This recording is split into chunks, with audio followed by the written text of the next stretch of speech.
ગોપી, આ તો દુર્ગેશ છે. નક્કી આપણને કોઈ ફસાવી રહ્યું છે. ગોપી, દુપટ્ટો લઈને ફટાફટ નીકળ અહીંયાથી. જલ્દી કર ગોપી, કોઈ જોઈ જશે.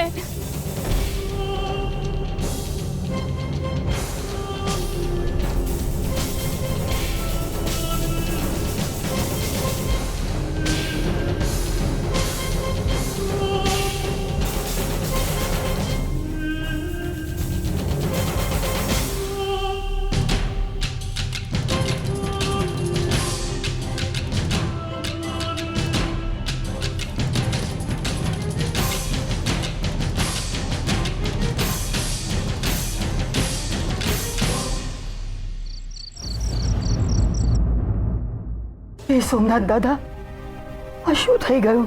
એટલે એના જ માણસો એને દાટી દીધો? મોટી બેન, અમને તો એ જ નતું સમજાઈ રહ્યું કે એ લોકો શું કરવા માંગતા હતા. એ ગુંડાને હોસ્પિટલ લઈ જવા માંગતા હતા કે પછી ક્યાંક બીજે, એ જ નહોતી ખબર પડી રહી. કદાચ એ લોકો એને હોસ્પિટલ લઈ જતા હશે અને રસ્તામાં જ મરી ગયો હશે, તો એમને દાટી દીધો હશે. હે ભગવાન, હવે પોલીસ તપાસ થશે. ખૂનનો આરોપ અમારા ઉપર લાગશે, કારણ કે અમારી બંદૂકની ગોળીથી એ મર્યો.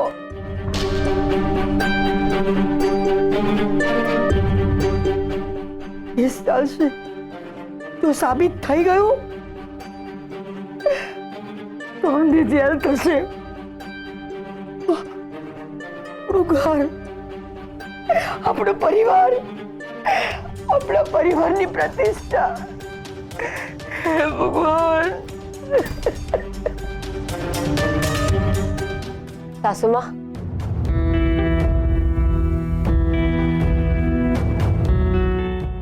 હું આવું કાંઈ જ નહીં થવા દઉં. તમે શું કરી શકવાના હતા? અમારા હર્ષ પહેલેથી જ એમના પત્નીના લીધે દુઃખી હતા, અને હવે જે એમને મા વિશે આ વાત જાણશે ને, એ મરી જશે.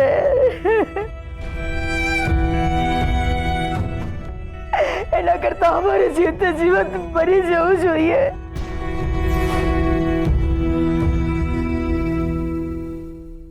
સાસુમાં, પ્લીઝ તમે આવું ના બોલો.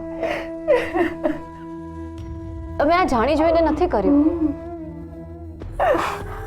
એ ગુંડો મારા ઉપર હુમલો કરવા આવ્યો હતો. તમે મને બચાવવા માટે અને સ્વરક્ષણ માટે એના ઉપર ગોળી ચલાવી છે. હા, પણ આપણે આ વાત પોલીસ સામે સાબિત કેવી રીતે કરીશું? સાબિત કરવાની જરૂર જ નહીં પડે. એટલે એમ કે જે કંઈ થયું છે એ ખોટું થયું છે, પણ આપણો હેતુ સારો અને સાચો હતો. ગોળી માર્યા પછી પણ આપણે ગુંડાને હોસ્પિટલ જ લઈ જઈ રહ્યા હતા ને. એ તો એના સાથીદારો રસ્તામાં આવ્યા અને એને લઈને જતા રહ્યા. આ વાતની જાણ માત્ર આપણને 4 જણને છે, અને એ ગુંડાના સાથીદારોને. હા તો એમ કે એ લોકો ક્રિમિનલ એક્ટિવિટી વાળા લોકો હતા. તો આપણે 4 જણા આ વાત કોઈને નહીં કહી તો એ લોકો થોડી સામે ચાલીને પોલીસ વાળા પાસે જશે અને કહેશે કે સાસુમાએ ગોળી મારી દીધી. પણ ગુંડાને એના સાથીદારોએ દાટ્યો શું કામ હશે?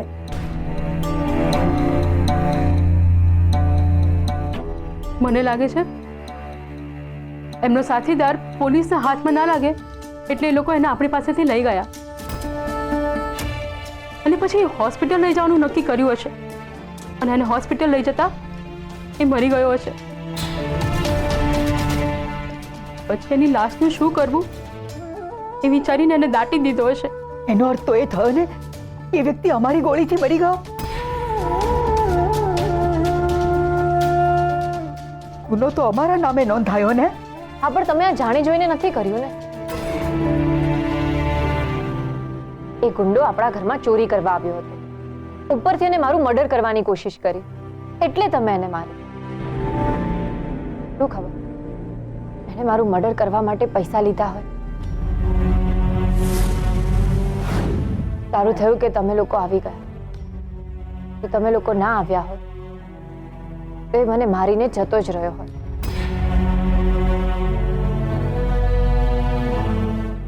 જો સાસુમાં, એક વાત ગાંઠ મારી કે એ માણસ એક ક્રિમિનલ હતો.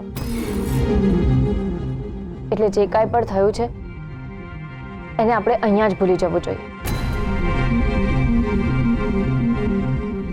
જાણે કંઈ થયું જ નથી એવું રાખીએ. બરાબર? એટલે આ વાત આપણે હર્ષવર્ધનને નહીં કરીએ ને? ફોજદાર સામે તો આ વાત ના જ કરવી જોઈએ, નહીં તો એ સત્ય જાણવા માટે તપાસ કરશે અને એમાં સાસુમાં જ મુશ્કેલીમાં મુકાશે. આ વાતની જો એમને જાણ થશે તો અમારા વિશે શું વિચારશે? તમારી વાત સાચી છે સાસુ. આપણે આ વાત ફોજદારને નહીં કરીએ. ઇનફેક્ટ આ વાત માત્ર આપણા 4 જણ વચ્ચે જ રહેશે. ઓકે?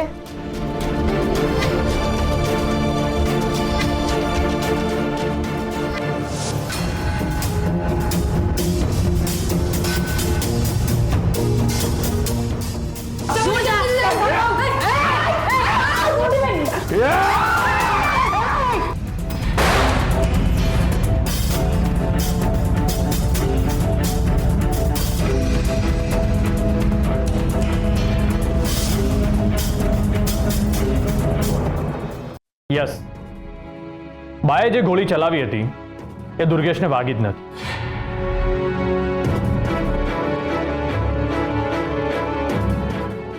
વાવ, શું વાર્તા લખી છે ફોર્મર એસીપી હર્ષવર્ધન. માની ગયા તમને. તમારા પરિવારને બચાવવા તમે એક માણસ ઊભો કર્યો, એણે ગોળી મારી અને દુર્ગેશ મરી ગયો. ક્યાં બાત હે. અનિતાબેન, આપણો સામનો તો ઘણી વાર થયો છે, તો તમને ખબર જ છે ને કે હું ક્યારે પુરાવા વગર વાત નથી કરતો. Of course, I know you very well. તમે પુરાવા લાવ્યા જ હશો, પણ એ પુરાવા બનાવટી પણ હોઈ શકે છે. તો તમે પુરાવા ચેક કરી લેજો ને, એટલે તમને ખબર પડી જશે કે પુરાવા સાચા છે કે નહીં.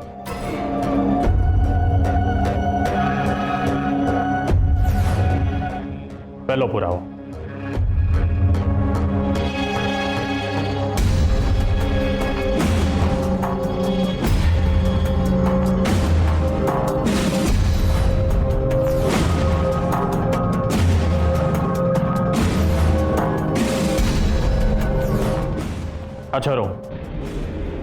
આ છરો લઈને દુર્ગેશ કેસરને મારવા માટે આવ્યો. આના પર જે ફિંગરપ્રિન્ટ્સ છે એ દુર્ગેશના ફિંગરપ્રિન્ટ સાથે મેચ થાય છે.